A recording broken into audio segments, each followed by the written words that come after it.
Ẹ kú dédé wòyí níbikíbi tí ẹ bá ti ń wò mí. Orúkọ tèmi náà ni Ìjọ Adétọ̀nà láti abínibí.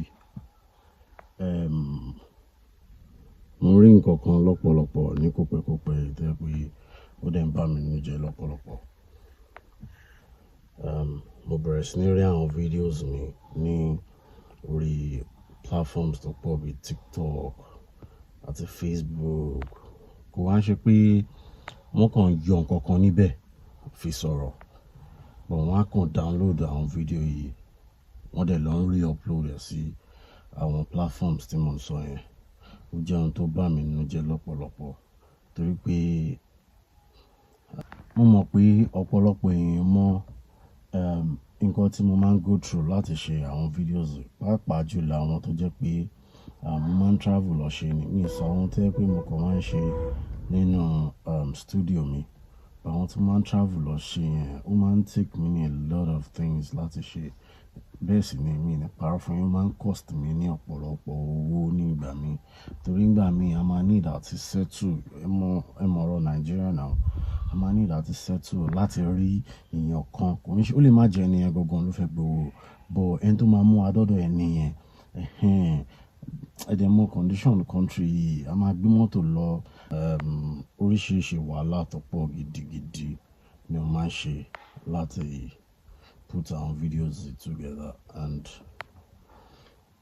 kò ń ṣe pé ẹ ń ṣe láti fi ran ìran Yorùbá lọ́wọ́ àbí pé ẹ ń ṣe láti fi ran èmi gangan lọ́wọ́, bí kò ṣe pé ẹ ń ṣe láti fi ran ara yín lọ́wọ́ ni. Ó jẹ́ ohun tó ń bà mí nínú jẹ́ lọ́pọ̀lọpọ̀, mi ní parọ́ fún yín, because oríṣiríṣi wàhálà. Ìgbà mi a máa need àti travel, ìgbà mi kò ní sí hotel gidi níbi tá a travel lọ. Ẹ wo, mi tí ẹ lè fi, mi lè sọ pé ọ̀nà báyìí ló fi ń dùn mí, but ó ń dùn mí lọ́pọ̀lọpọ̀ torí pé kí ni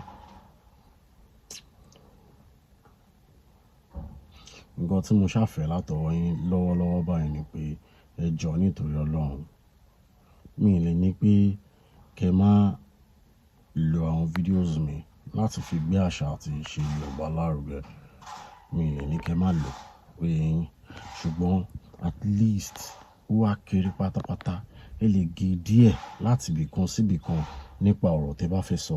Wọ́n pé ẹ wá mú orídìí video mi, ẹ wá download ẹ̀, ẹ wá lọ upload ẹ̀ sí platform yín.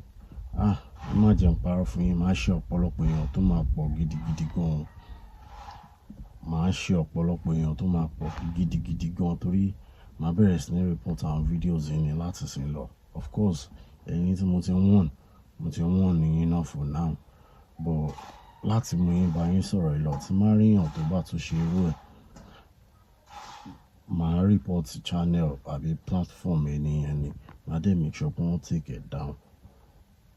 So kó má dà pé ẹ máa padà máa rí mi bí èèyàn burúkú.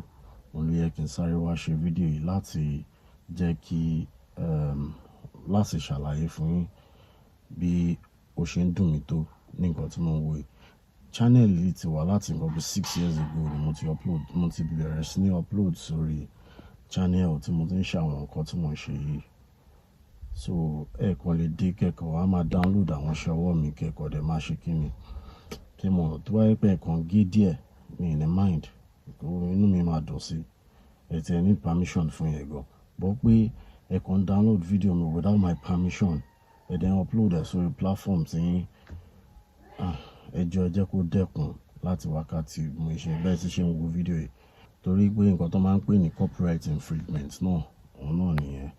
So, and intellectual property làwọn nǹkan tí ẹ̀ rọra ń wò yẹn.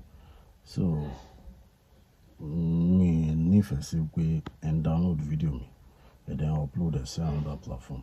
Oye, if you want to do it, at least link YouTube wà ńbẹ̀. Tó bá yẹ pé ẹ fẹ́ ràn mí lọ́wọ́ ni, ẹ copy link yẹn kẹ́ fi sí, especially Facebook. Tó bá copy link yẹn tẹ́ fi sí Facebook, ó wà understandable. Kẹ́ ẹ dẹ̀ kọ nǹkan tí ẹ bá fẹ́ kọ, ẹ understand. But pé ẹ wá download ẹ̀, ẹ jọ̀ọ́ nítorí Ọlọ́run, ẹ jẹ́ kó stop. Mo bẹ̀ yín nítorí Ọlọ́run ni, ẹ jẹ́ kó stop. Ṣé tí yín ẹ ṣe lọ́pọ̀lọpọ̀, mo dúpẹ́.